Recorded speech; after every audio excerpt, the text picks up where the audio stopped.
Everyone, Brasswater, and today we are going to talk about the Palmetto State Armory Dagger line of pistols.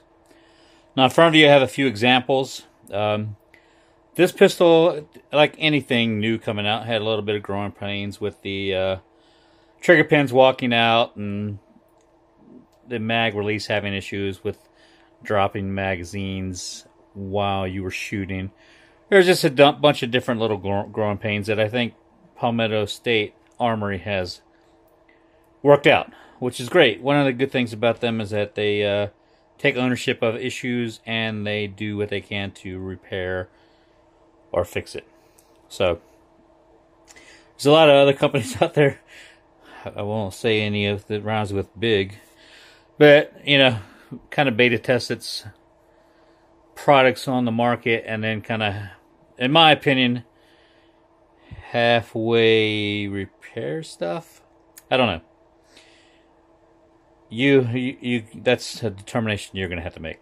All right, so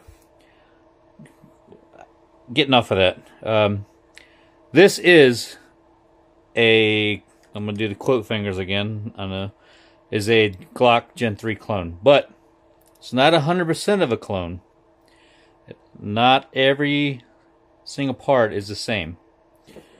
If you look, you'll notice that one pin here instead of the normal two right over top each other for the Gen 3s. Their locking block pin is way out here, reminiscent of the polymer 80s.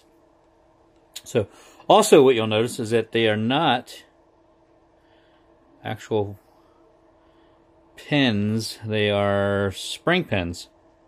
So that is definitely different. Internally, their locking block is definitely manufactured differently. And I'm not sure if you can see, but inside of this trigger housing,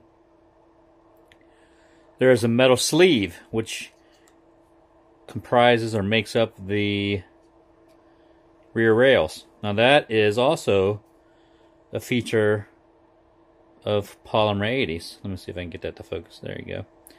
So I don't know if you can see that in there, but there is a sleeve in there. So that's definitely different.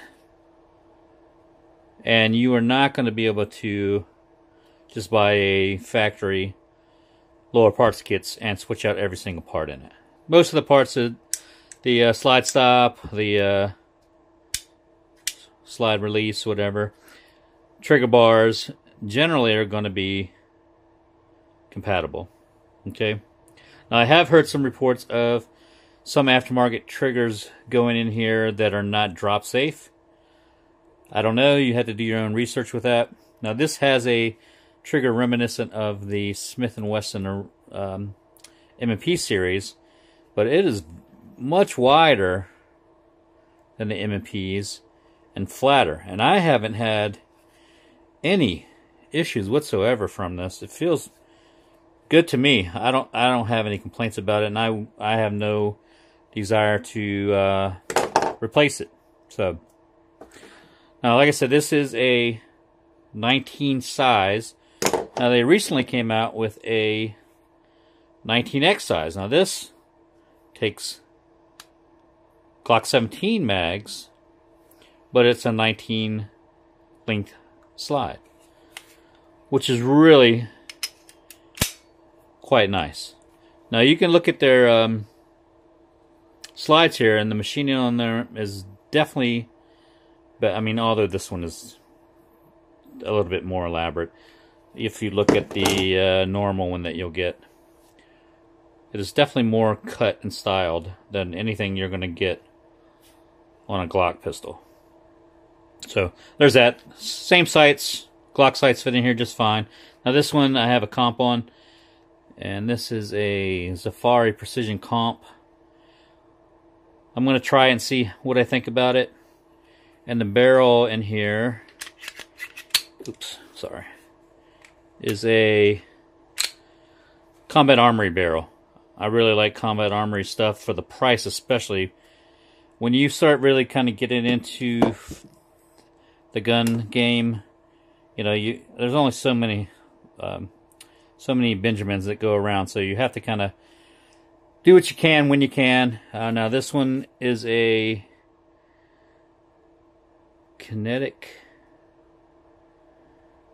tactical kinetics barrel I got from Primary Arms, and they have a thing where you can actually sign up for email alerts at Primary Arms, and they will send you text coupons for lots of different things, and a lot of these are like significant, like 60%, 50%. So I'd advise you to go, if you are a regular person that buys firearms materials quite a bit, go in there and sign up for it. It won't hurt. If you don't want it, don't, just delete the text. But I've gotten some really good deals on some very good products through those alerts. So, and I'd say this barrel being one of them for sure. Now this one has the Holosun 407C X2 on here, and I like it significantly. And this frame, all right, let me give you some advice. Every firearms purchase, there's a 11 to 12% excise tax on the cost of the firearm. So if you buy your frame, they're taxing the cost of the frame. If you buy a complete gun, they're taxing the price of the complete gun. So it's cheaper if you buy the frame and get that for whatever they're selling for, $99, $79, sometimes even $69, depending on the sale that they have going on. You can actually, there's a sale now where you can buy this S frame and a compact frame for $100. So you're only getting taxed on that. I'm banging the camera. You're only getting taxed on the amount of the firearm, that excise tax. You're not getting taxed for the complete cost of the gun. So it would behoove you and save you money if you bought the firearm part separate and then your upper firearm part first, separate from your slide. So that'll probably save you a bunch of money in the long run, especially if you're a collector or a fan of firearms. Just some advice for you. You've seen quite a few videos on my channel of me shooting these, and I have not had any issues whatsoever with these pistols, and I definitely highly recommend them to you. If you have any questions whatsoever, please feel free to leave a comment, and I appreciate you. So like, comment, subscribe, and I'll see you on the next one. I'm out.